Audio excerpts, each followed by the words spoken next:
So the Torah, the Chumash, we know is not a history book. It's a book of mitzvahs. And that's what it's for. It's the source of all the mitzvahs. And yet Sefer Bereshis, the entire Sefer Bereshis only has 3 mitzvahs. So Mefarshim ask, what do we need it for? Why is it first? If the Torah is a book of mitzvahs. So Rabbi Goodman brings a Vilna Gaon, and I'm sure other commentaries that actually point out that there are hundreds of mitzvahs in Sefer Bereshis. It's everything that we learned from the Avos, from how they conducted themselves, and every lesson from the Avos are things that we could incorporate into our own lives. The question is, there's only a finite number of those lessons in the Chumash, in Bereshis. Why not write those down as mitzvahs? I mean, it's a legitimate question. In Parshat Devarim, Hashem tells Moshe to provoke a war with Sihon Melech Heshbon. Provoke a war with him. That was the instruction. What does Moshe do? He sends messengers with a message. Do you mind if we just come right through your land? We're not going to go right, we're not going to go left. So what does that mean? That's not what Hashem told him to do. So Rashi explains that Moshe says, I learned from Hashem. He could have overturned Egypt in a second. But he sends me to Paro to say, nicely, let my people go. So this lesson that Moshe learned and seemingly did on his own was the obvious way to do what Hashem told him to do. It's so obvious that the Gemara in Yevamos that mentions the 3 things that Hashem commended Moshe for doing on his own, this wasn't one of the 3. So this was an obvious way that a Jew conducts himself. Even when there has to be war, when there has to be an overturning of Egypt, there should be a menschlich process. And this is an example of things we can learn in the Torah that aren't listed as specific mitzvahs. But the question remains, write them down. Write them down. There's a Midrash Tanchum in Lech Lecha, Perek Aleph, that explains the concept we're all familiar with, Maisa Avos Siman Levanim. So I think most of us learn that concept, Maisa Avos Siman Levanim, is the result of how the Torah is written. In other words, we learn from Avraham, Yitzchak, and Yaakov, and Yosef, and the Shvatim, and because we learn from their actions, there's a concept, Maisa Avos Siman Levanim. It almost sounds like that's the result of how it's written. And it turns out the Midrash is telling us it's not the case. That the Torah was written the way it was written because we need to incorporate Maisa Avos Siman Levanim. And that's why they're not written as mitzvahs. And that perfectly answers that question. According to the Gra, there's an unbelievable pasuk in Mishlei. Holech Biyashra, the one who walks in his uprightness, Yoreh Hashem, is a Yoreh Hashem. What do you mean biyashra? In his uprightness. In other words, menschlichkeit is menschlichkeit. The right thing to do is the right thing to do. What do you mean his holech? Holech biyashra, his uprightness. What about it? How is it different than other people's?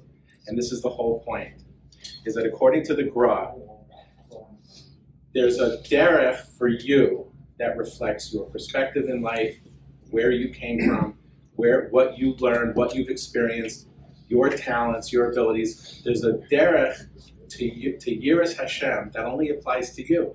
Your derech may not be right for somebody else, and yet both of these derechs lead to Yiras Hashem. And this is an unbelievable concept. Holech biyashra. Okay, it's the one who walks in his uprightness. So Holech biyashra really does explain why the Torah is written the way it's written. Because each and every person learns from the Avos, learns how to speak, learns how to deal with friends and enemies, and they incorporate that biyashra into their derech of straightness, of uprightness. And that's how it's brilliant, right? I mean, that's how we learn the hundreds and hundreds of things we learn from the Avos, from the Shvatim. We have to incorporate the biyashra, the way based on our talents and the way we've lived our lives. This week's parsha begins the second book of the Torah. We just finished Bereshis, and Bereshis is the story of creation. not just creation of the world. It's creation of the world, creation of Klal Yisrael. And Sefer Bereshis ends with the creation and really the completion of Klal Yisrael. Completion meaning this is the nucleus of Klal Yisrael that would then be built wider and farther.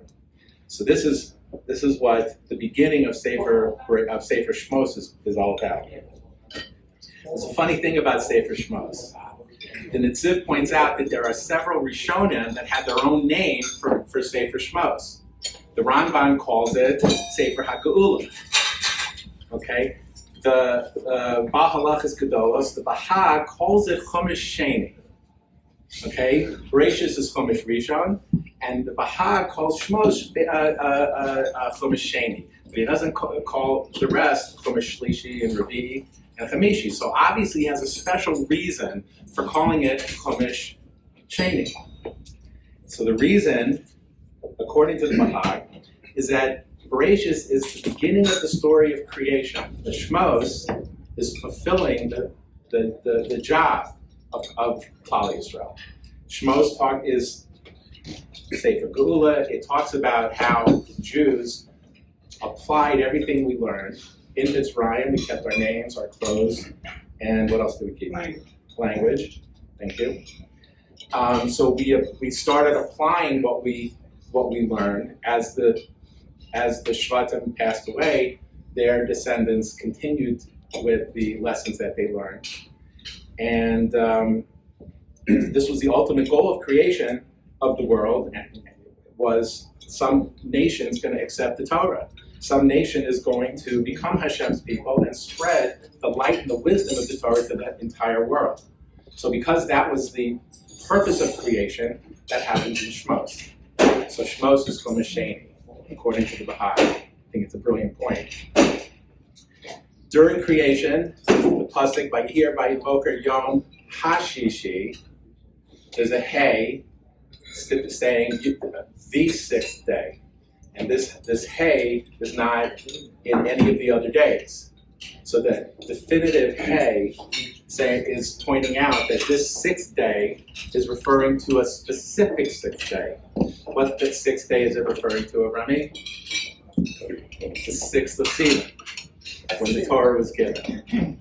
So all of creation, Vayir Vayivoker Yom Hashishi, was created for the eventual giving of the Torah. And that was the completion, really, of creation, that someone was going to accept the Torah and going to fulfill it.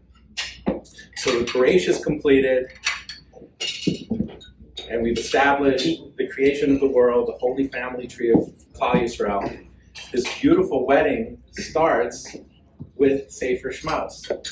This beautiful wedding, which has a couple now that's about to go out into the world with everything they've learned, with the Maisa of a Simon from incredible parents, step-parents, and just siblings.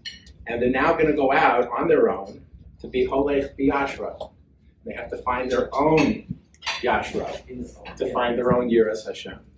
And I'm hoping, because really you have no excuse, because you have amazing parents, you have amazing step-parents who've given you Maisa of a Simon Labanan. And now you take everything that you guys have learned, you're going to go out into the world, and you're going to conquer the world, and you're going to spread the light, the wisdom of the Torah, and you're going to spread it to all the people you meet. And I just wish you unbelievable success in that. Amen. Beautiful.